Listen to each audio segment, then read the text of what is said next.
cicatrices nous rappellent d'où on arrive. Les combats qu'on doit livrer quand le destin chavire. Guerrier, on fera ce qu'il faut pour la famille. Cœur de lion, œil de tigre, on a la paix dans la mire. The battles are never ending, I know. But we will get up and get on with the fight. And we'll do whatever for what is right. Just put your trust in us, in us. Bienvenue à Entretien avec un guerrier. Cette semaine, on reçoit le comédien et metteur en scène Mathieu Hébert. Mathieu, bonjour.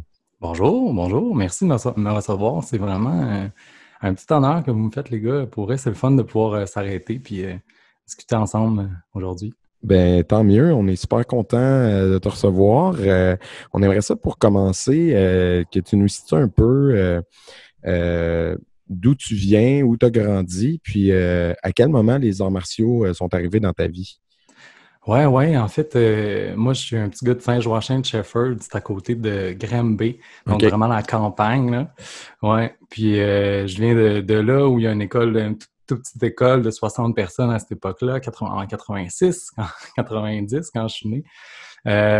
Puis dans le fond, à partir d'à peu près 6 ans, 7 ans, j'ai commencé les cours sur l'art du midi, du karaté Shotokan à ce moment-là. Puis tranquillement, mon prof m'a comme un peu pris sous son aile, puis j'ai commencé assez vite à enseigner, en fait, aux plus jeunes, aux ceintures blanches. Moi, j'étais ceinture jaune, je montais.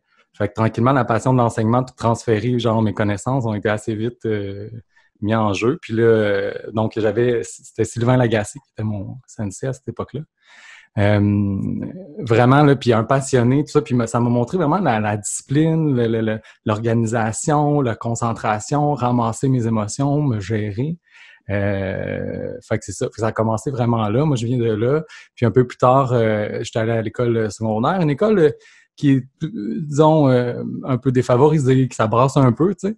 Puis à côté de la campagne d'où je viens. Puis là, dans le fond, ben ça m'a suivi, ça m'a aidé à certains moments à mettre mes limites, à faire comprendre mes limites, disons, Ouais. puis à les imposer des fois, pour se faire respecter à quelque part. Fait que c'est ça c'est plus au secondaire. Puis après ça, au cégep, j'ai continué à en faire, mais ici et là. Puis c'est un peu plus tard que l'espèce de jonction entre mon travail de comédien en théâtre, autant en caméra, qui s'est joint à ma passion pour les arts martiaux, tu sais, puis là, je suis de plus en plus actif dans un projet d'écriture de web-série qui met vraiment en lumière l'univers des arts martiaux. Fait que là, je suis rendu là dans mon parcours, mais le combat scénique, l'apprentissage du combat scénique, ça a fait partie de mon école de théâtre aussi. Fait que à un moment donné, c'est ça, à l'école de théâtre, là, ça s'est joint ensemble, tu sais. Ouais. Je pouvais jouer sur scène, puis défendre le personnage, puis avoir un combat avec ça. C'était Mais malade. ça m'intéresse, ça. Ça veut dire que, bon, tu avais déjà un background en karaté, mais tu es arrivé à Ouais. l'école de théâtre. Tu as fait l'école de théâtre à l'UQAM. Exactement, Puis, ouais, c'est ça. dans ton programme, dans votre cursus, il y a du combat. Et c'est Ouais. quoi? C'est de l'escrime? Vous touchez un peu à tout? C'est quoi que vous faites? Ouais, c'est ça. Ben, en fait, on touche effectivement un peu à tout. L'idée, c'est le combat scénique. Fait que c'est d'arriver avec les angles de vue à cacher le point pour qu'il rentre vraiment à bonne place, pour qu'on y croie, à recevoir les coups, faire des chutes. On a appris aussi à manier le bâton, faire des chorégraphies avec le bâton. On a vraiment poussé assez loin, donc c'est pas juste la chorégraphie. Puis à travers ce cours-là, on touchait vraiment à plein de styles Mais différents. à ce moment-là, Vraiment. trouves-tu que c'était un petit peu plus difficile? Parce que, tu sais, toi, tu avais reçu une formation, puis là, combat cynique, ça te montrait à faire assemblant. Fait qu'est-ce que c'était un petit peu difficile, vu que ça devait être différent, j'imagine, vu que c'était Ouais. pour la caméra? Fait que ça a Ouais, été c'est un peu vrai, ça. difficile? Il y a comme une adaptation, je te dirais. Ouais. Ouais. C'est Parce ça, que même il y a si t'es vraiment- bon, C'est genre ça. là, ils sont comme, OK, mais frappe pas comme faut, là. Oui, Mais- exactement. Puis c'est pas Ok. tout le monde qui comprend comment frapper comme il faut quand t'as vraiment frappé. Ouais. Pour de vrai, Mais c'est ça. dans quelqu'un, tu comprends aussi comment le faire, là, tu sais. Ouais, tu Ah, comprends mais c'est l'impact que ça donne. Je vous dirais que j'ai l'impression que j'avais plus de facilité à recevoir les punchs parce que j'en avais reçu. Ouais. Je savais comment réagir que de faire semblant d'en donner, mais parce que tu as toujours peur de ne pas arrêter. Ouais. Mais bon, on contrôle, puis on trouve une espèce de zone, une espèce d'écoute, là, tu sais. Un peu comme quand on fait, on fait un kata ou quand on fait tu sais, ou quand même on est en combat pour de vrai. J'ai eu la chance de faire beaucoup de compétitions, là, tu sais, jeune adulte, jeune ado, c'est-à-dire, là, de 12 à genre, 16 ans, là, comme il faut, là. Il était où tes compétitions? Beaucoup à Granby, on est allé à la chute, on s'est promené quand même dans le Québec, mais tu sais, ça date tellement de loin. Je sais que je faisais des stages avec le sensei de mon sensei qui venait là, tu sais, du Japon. C'est impressionnant, là, tu sais. Tu marches drette, là, tu sais. Fait que, ouais. Puis ça t'apprend énormément. Fait que c'est ça, non? Puis de jouer maintenant à la bataille, là, tu sais, oui, de jouer à avoir de l'action, à mettre des... moi, ça me fait capoter un peu, là, à quel point on peut vraiment pousser ça. Dans un autre épisode du podcast, nous, on avait reçu une enseignante d'arts martiaux, mais qui, dans la vie, est cascadeuse professionnelle. Fait que, mettons, entre le travail d'acteur qui doit, on va dire, faire, j'allais dire en bon québécois, faker un combat, puis le cascadeur qui, lui, est peut-être un petit peu plus impliqué physiquement que l'acteur, tu sais. C'est quoi, mettons, dans ce qu'il vous enseigne? Moi, c'était un peu ça là, qui m'intriguait tantôt. Qu'est-ce que tu dois livrer? Est-ce que, toi, on va se concentrer sur ton visage dans le combat scénique, sur ta mimique pendant le combat, ou tu dois quand même en donner un peu puis en recevoir un peu, tu sais? Ouais, c'est ça. Ben, c'est tellement une bonne question, parce que c'est vrai que la nuance est mince, là, tu sais. Puis il faut avoir le stunt, là, comme on appelle, celui qui va vraiment te doubler, qui va faire les acrobaties, qui va faire le truc de plus, qui va faire que toi, t'es wow, finalement. Le personnage, la proposition, elle a du wow, tu sais. Mais c'est vraiment comme... Je sais pas comment l'expliquer, mais j'ai l'impression que c'est le départ qui est important pour nous, tu sais, comme dans le travail du comédien, c'est le départ de ça, d'où ça vient, c'est pourquoi le combat commence, puis le départ aussi des mouvements, le départ des punchs, le départ des... puis effectivement, il y a les grosses des séquences qui sont, par exemple, dans un tournage, qui sont faites vraiment, tout ce qui est tourné vers toi, dans le fond. On le conserve, mais quand c'est de dos, avec le même manteau, la même coupe de cheveux, on va prendre le stunt. Donc, il y a une espèce de... Ouais, c'est ça. Faut être capable faut être capable de faire le travail du stunt le plus possible, mais évidemment, on n'y arrive pas. Il y a vraiment des spécialistes qui sont capables de le faire. Mais nous, c'est vraiment le début, le départ de la patente, l'émotion qui va sortir avant pour justifier la scène ou le combat, tu sais. Parce qu'un combat qui arrive comme ça, arriver comme ça, c'est un peu, des fois, un peu poche. Puis toi, dans ta jeunesse, à quel moment tu as décidé d'être acteur? Comment ça t'est venu, cette vocation? C'est ça, école secondaire. École secondaire, j'ai écrit un monologue sur la pauvreté, puis il y a un enfant, en fait, qui est dans un pays en guerre, là, on ne sait pas c'est où. Bref, il y a un moment où il se crée avec le public, c'est moi qui l'ai écrit, je joue cet enfant-là, tout seul, devant une petite foule, puis et tout le monde ça applaudit, touché, tout ça. Puis là, à ce moment-là, je catch que je peux changer les choses, que je peux apporter des réflexions chez les gens, les faire bouger. Puis là, ça m'allume bien gros. Puis il n'y a pas vraiment beaucoup de différence, je trouve, entre jouer sur scène ou jouer à la caméra, peu importe, en moment de jeu, puis en moment de quand tu fais un kata, quand tu es en combat, il y a une concentration intense, il y a une espèce de logique, et en même temps, il y a des gestes répétés, appris, que tu refais finalement, puis que tu livres comme au meilleur de toi-même. Fait qu'il y a vraiment des similitudes vraiment importantes, là, tu sais. Quand j'étais en compétition, je faisais des katas, c'était un peu un spectacle finalement. Oui, il y a un côté représentation, tout à fait. Ben oui, à quelque part, tu sais. Fait que, non, puis ce combo-là, on n'a pas beaucoup de trucs d'action vraiment passionnants, je trouve, au Québec. On en a de plus en plus. Il y a des trucs de genre, des films de genre, des séries de genre qui sortent, mais je pense qu'on pourrait vraiment aller s'amuser là-dedans. Et de mémoire, moi, je pense que la seule série québécoise que je me souviens qui avait un petit peu d'arts martiaux, c'était Marc Arcan dans Série Noire, avec un peu de nunchaku, puis je me souviens pas s'il faisait un peu de backflip, puis je pense que c'est pas mal ça, parce qu'à part ça, je me souviens pas d'avoir vu des arts martiaux dans une série québécoise ou un film québécois, là.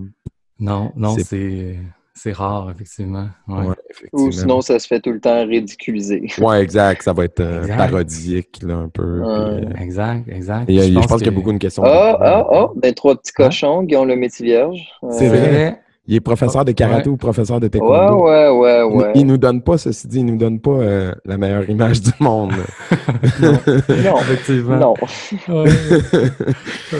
Mais Non, mais passons sur son personnage. Mais Oui. non, c'est vrai que ça arrive pas souvent. Non, c'est Mais, ça. tu parlais tantôt en début d'épisode là, d'un projet que tu travailles. Ta web série, bon, j'ai vu un peu en faisant la recherche que tu prépares. C'est quoi le lien? Tu disais qu'il y avait un lien avec les arts martiaux. C'est quoi un peu le projet? Parle-nous de ça. Ben oui, c'est ça. Je vais essayer de vous le décrire le mieux possible. Puis en même temps, tout ça est un peu incognito parce qu'on est encore en écriture. Mais l'idée, c'est vraiment de baser une série web sur les arts martiaux puis sur l'univers. En fait, on imagine un Montréal qui est une espèce de mecque des arts martiaux, une référence, tout ça. Et il y a deux côtés, disons, un côté un peu plus sombre puis un côté un peu plus révélé à tous, compétitif et gentil. Et tandis qu'on a vraiment un côté un peu plus sombre. Je pense que l'utilisation des arts martiaux est souvent remise en question. Fait que c'est un peu cette dualité-là, là, entre comment tu utilises tes capacités, tes intérêts, puis ta force, disons. Ouais. Donc, c'est vraiment... Puis ça se veut vraiment un drôle, léger et en même temps avec une belle cour dramatique où les personnages évoluent. Donc, c'est une fratrie, deux frères, une sœur. Puis, ils vivent toutes sortes d'aventures. Ils ont besoin d'aller chercher, d'apprendre à se connaître, d'aller repuiser dans eux-mêmes, puis se reconnecter avec les arts martiaux. C'est quoi qui les drive? Qu'est-ce qui, en évoluant à partir de 30 ans, qu'est-ce qui fait que tu restes connecté avec ça, avec tes petits rêves de gamin, est-ce qu'ils grandissent ou pas, est-ce qu'ils restent stagnés ou pas. Donc, ça part un peu avec les trois ninjas, vous connaissez ça sûrement. Ouais. Hein? Ouais. Donc, tu sais, un film d'enfance. Jérémy, il est peut-être trop jeune pour avoir connu ça, par exemple. C'est peut-être avant sa naissance, il y a juste 22, Jérémy. Ouais, je suis né en 96. T'as le droit, c'est correct. 24, excuse-moi. Ouais. C'est ça. Mais à écouter, en tout cas, puis il y avait Karate Kid, il y a eu toute une génération là, ça, je connais ça. Quand même, hein? Bon, c'est un incontournable. Fait que c'est ça, c'est d'aller même, en fait, revenir dans le passé, montrer des scènes qui s'apparentent à des films qu'on connaît d'arts martiaux, que vous aimez, que tout le monde aime, puis de les faire sortir à notre façon québécoise, avec notre humour, puis sans ridiculiser les arts martiaux, au contraire, en plongeant dans quelque chose qui est un peu, oui, à la Marc Arcan, un peu décalé, un peu comme l'écriture de François Letourneau peut le proposer souvent. Je pourrais tant pas faire ça, on pourrait tant pas faire ça du tout, mais il y a une proposition qui est vraiment intéressante dans Marc Arcan, en tout cas. C'est bien inspirant. Fait que, c'est d'aller dans cet humour-là, dans un humour, puis de mettre ça en valeur, ouais.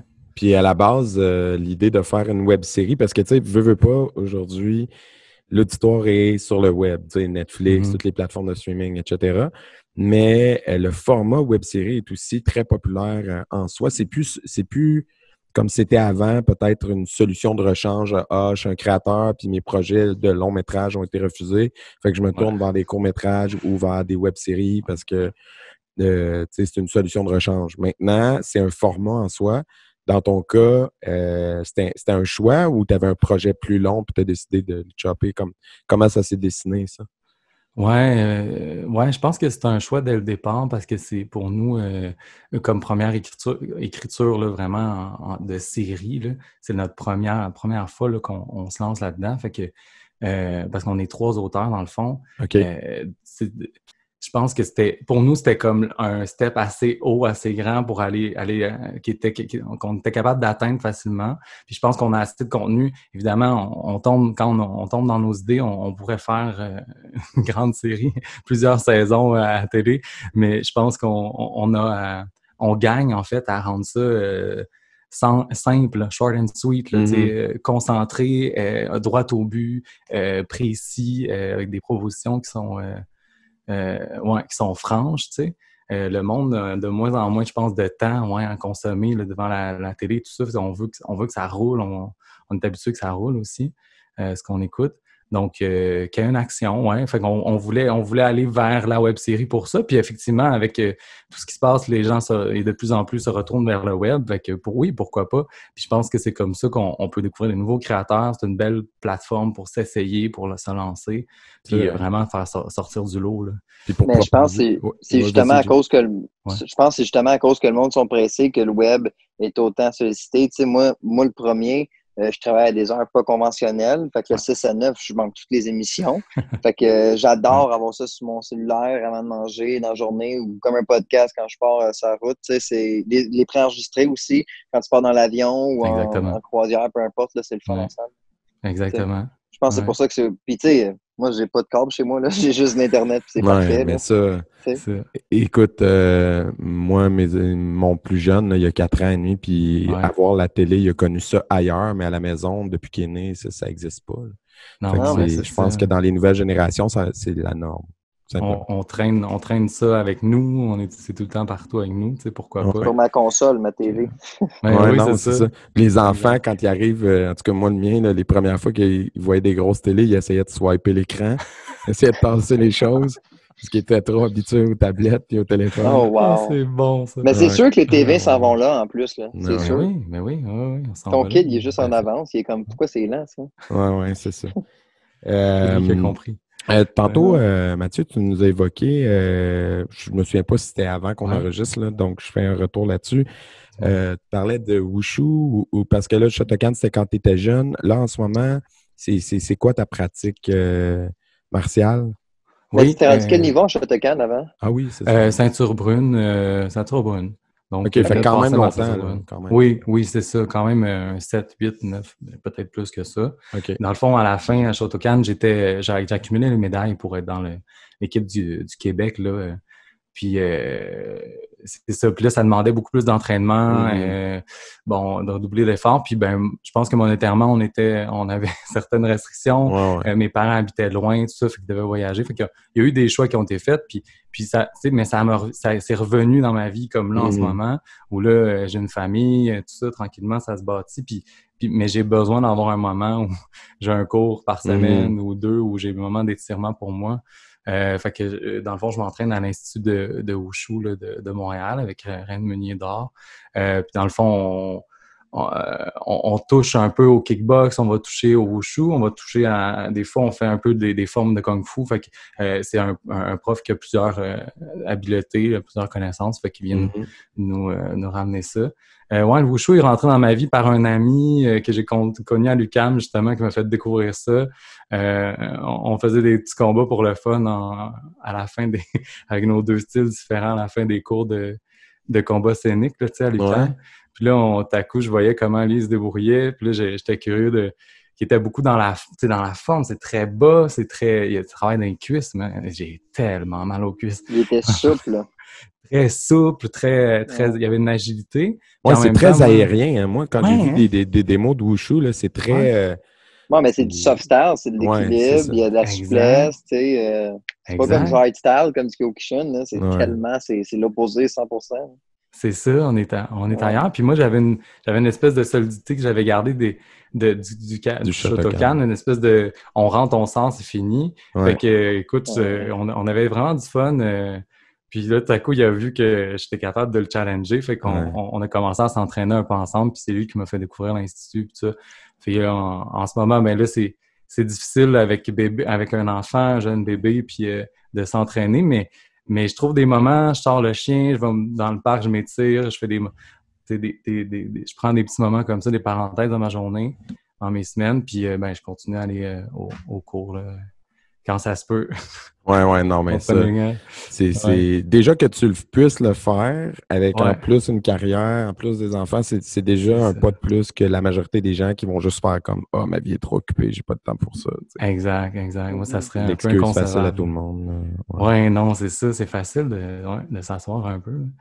Fait que, non, mais quand ça fait partie c'est comme une petite mallette, j'ai l'impression que tu charges ça quand j'en ai besoin, c'est un moment où je peux me concentrer, canaliser mon énergie, puis tout. Là, il y a quand même, je pense, des forces puis il y a beaucoup de gens qui seraient bien de profiter de ça, là, je trouve. Ah oui, bien tout à fait. Mais en tout cas, c'est en partie pour ça qu'on fait le podcast. Faire découvrir tous les styles qu'il y a pour permettre aux gens de trouver « Ah, tu vois, cette approche-là me plaît. » Puis, tu sais, peut-être que nous, l'approche que nous, on enseigne, parce que moi puis Jérémy, on enseigne un style, ça va plaire à X personnes.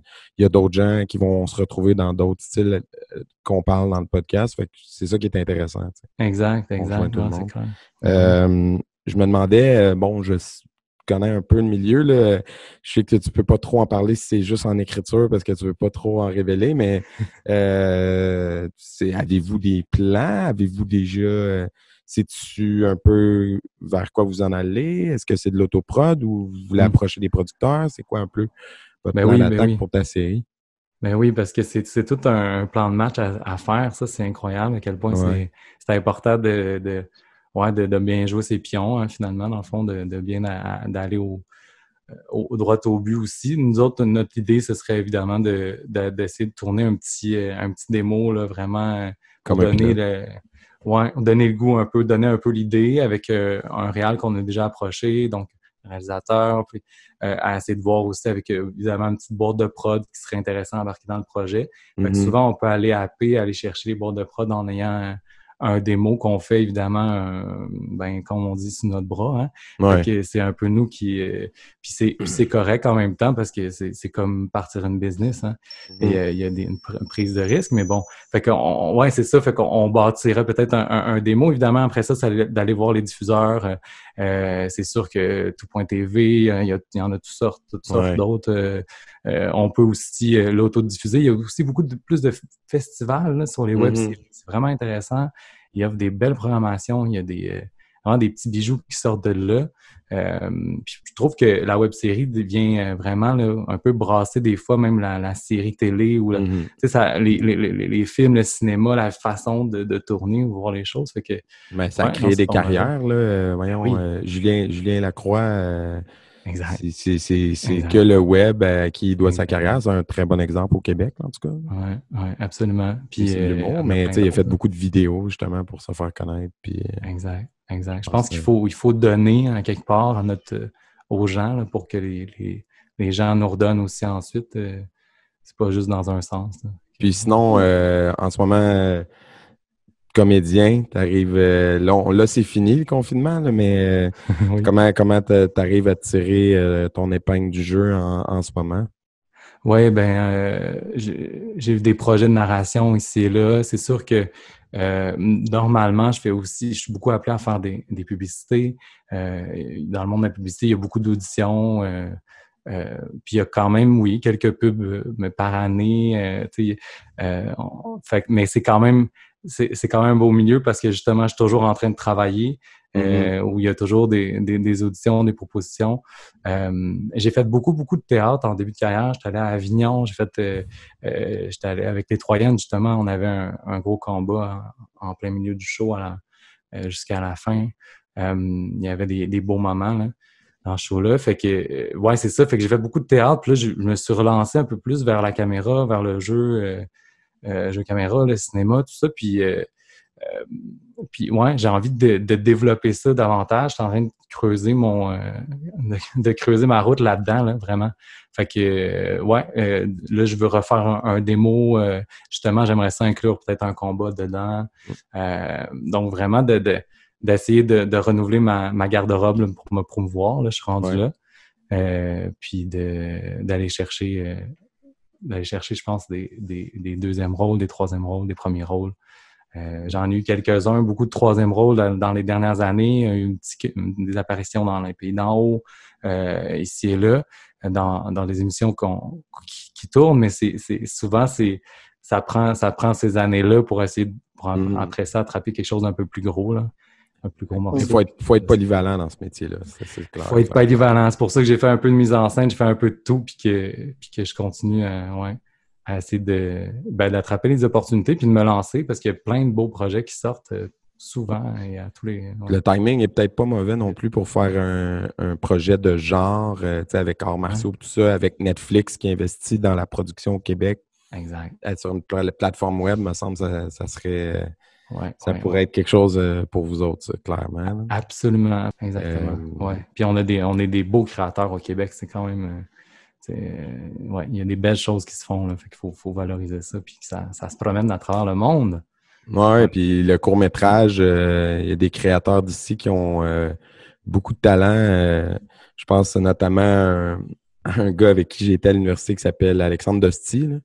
Oui. Ouais, fait que Dosti, lui, tu vois, déjà dans le temps, à l'université, c'était déjà un gars super créatif, puis c'était comme écrit dans le ciel qu'il allait réussir, peu importe ce qu'il allait faire. Puis là, aujourd'hui, il est rendu à, je pense, Sundance, puis gagné au Jutra, si je me souviens bien. Donc, c'est ça. Ouais, le court-métrage, je pense pas que c'est un format qui est prêt à disparaître. Là. Au contraire. Non, au contraire.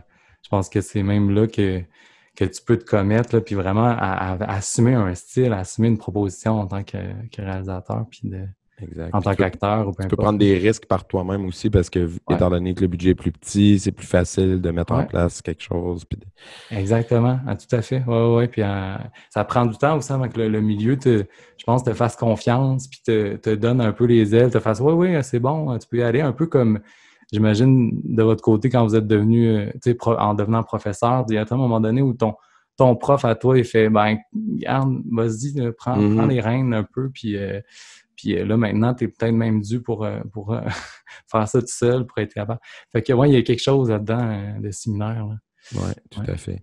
Puis, sinon, à part la web-série, est-ce qu'il y a des projets avec toi qui s'en viennent? Est-ce qu'il y a des productions dans lesquelles tu étais investi qui vont reprendre, là, étant donné que les tournages sont réautorisés, je crois, là, à moins que je me trompe? Oui, mais c'est ça. Il y a effectivement des tournages qui ont repris.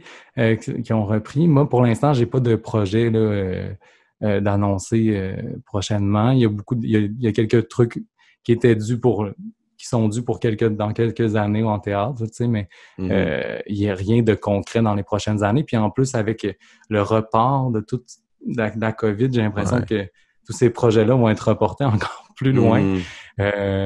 Des fois, on travaille sur des projets, on fait des demandes de subventions pour dans 2, 3 ans, 4 ans. Il faut se prendre vraiment à l'avance pour démarrer une création, un projet, tout ça.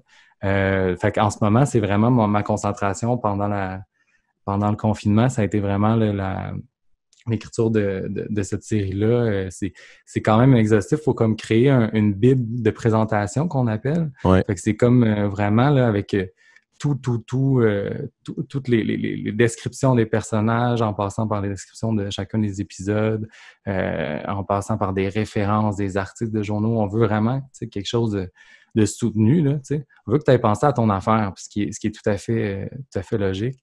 Fait que ça demande vraiment beaucoup de travail, mais c'est vraiment passionnant parce que quand tu t'y plonges, tu as vraiment l'impression d'y être, d'y croire.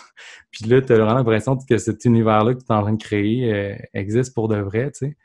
Fait que non, c'est ça. Fait que ça prend vraiment beaucoup disons, de mon temps. Là, puis c'est qui tes deux partenaires dans le projet? Oui, donc, on peut les nommer puis les remercier parce que c'est vraiment un beau teamwork là, qu'on fait. Donc, Jérémy Earp Lavergne et puis on a Charles aussi, Charles Sylvestre là, qui est un auteur qui vient de finir de l'INIS, donc qui nous aide vraiment de ce côté-là. Il est rentré un peu dans notre univers à Jérémy puis moi. C'est lui, Jérémy, qui m'a fait découvrir d'ailleurs le Wushu. Le Wushu, ouais. Ouais, fait qu'on se suit un peu dans notre parcours comme ça, de façon un peu étonnante, parce qu'on a fait l'école ensemble, puis là, tout à coup, on se retrouve dans ce projet-là, qu'on a eu envie vraiment de façon spontanée d'écrire, de lancer. Fait que c'est ça, fait qu'on souhaite vraiment comme un retour à la normale des tournages, parce que oui, tu sais... ouais, OK, c'est recommencé, mais c'est pas recommencé. Il a recommencé à un dixième, tu sais, du potentiel. Hein. Puis ça va prendre du temps avant que ça recommence. Puis ça a changé aussi. Il y a beaucoup moins de personnages, beaucoup moins de monde sur le plateau. Fait qu'il y a beaucoup moins peut-être d'ouverture. Bref, il y a beaucoup d'adaptations, puis je comprends pourquoi, puis c'est nécessaire, mais ça veut pas dire que c'est pas difficile, puis c'est correct. Ça. Non, en même temps, si c'est un film d'arts martiaux, au pire, tu peux toujours adapter ton scénario pour que tout le monde ait des masques de ninja, puis merci, bonsoir. C'est réglé! D'ailleurs, il y a vraiment une horde de ninjas, là. Il faut qu'il y en ait une, Oh, oui. Tout le monde sera masqué, puis ça va régler le problème. Ça va régler le problème. En plus, j'ai vu récemment des masques de COVID, mais avec un design de samouraï, là, avec les dents, tout ça. Non. Oh mon Dieu, ouais. Ils ont sorti, il y en a, c'est avec des Sub-Zero comme Mortal Kombat. Il y a toutes les attirails possibles, fait que je pense que ça peut vous donner des possibilités. Là. C'est clair. D'ailleurs, il faut faire une parodie de Mortal Kombat, parce que ça, c'est un classique. Un combat en 2D, là, ça va être magique. Écoute, je trouve ça super cool, ton projet. On va surveiller ça de près. Puis, quand ça sortira, tu nous tiendras au courant parce que on va partir éventuellement un Patreon. Puis, sur le Patreon, on voulait faire des critiques de films et puis de trucs avec un lien avec les arts martiaux puis tout ça. Donc, excellent. On enverra les infos puis on diffusera le tout aux auditeurs. Mais je te remercie beaucoup. C'est vraiment merci à toi. En espérant pouvoir s'en jaser après la diffusion de ce projet-là. Exactement. Puis, tu lanceras l'invitation à ton professeur. Est-ce que j'ai compris que c'était une femme? Non, il s'appelle Reine Meunier d'Or. OK, c'est un gars. OK, je n'étais pas sûr. Le nom que tu avais dit, mais tu diras à ton professeur de nous contacter si ça l'intéresse. On aime ça, découvrir toujours des nouveaux styles. Nous, c'est un peu aussi pour ça qu'on a parti le projet. Donc, mais merci pour ton temps, sérieux. Merci à toi, c'était vraiment sympathique. On va diffuser ça bientôt, donc on t'envoie le tout, puis on attend des nouvelles de ton projet. Excellent, merci beaucoup. All right, merci, bonne soirée. Merci, bonne soirée. Ciao.